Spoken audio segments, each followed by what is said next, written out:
Hi everyone, Jim Cipriani from Systems Personnel here to improve your life through employment. Today I want to talk about new hire failure rate. That's right, people you're hiring spending a lot of time and money and they're just not working out.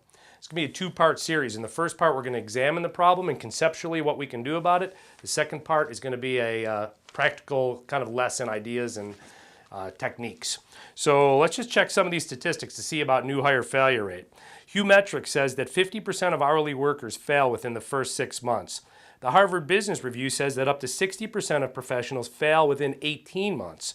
Gallop poll says that 82% of newly hired professionals miss the mark. The Corporate Leadership Council says that 50% of managerial hires fail within their first year. And the Center for Creative Leadership says that less than 1 in 5 new hires are deemed as a success. So it is a big problem. And what is it that we can do about it?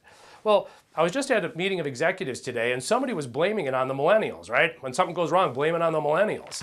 They just turn over too often. And another manager piped up and he said, yeah, but you know, these people have too much access to new jobs all the time. The jobs are coming to their phones and there's just way more jobs for them to look at. And I think that that's all true, but that's a macro environment and we can't do much about that, even if it were to be true.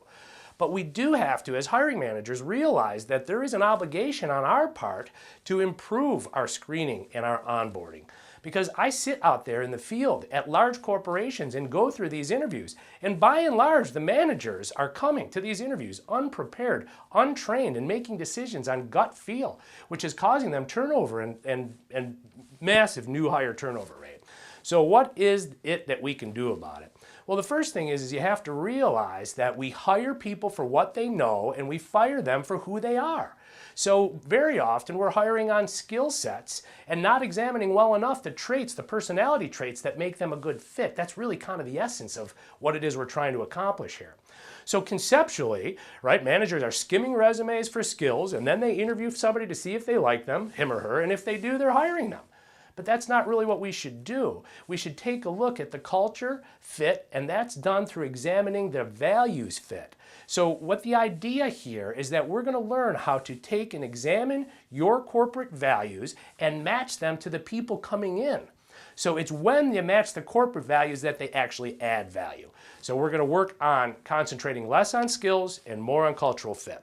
Thanks.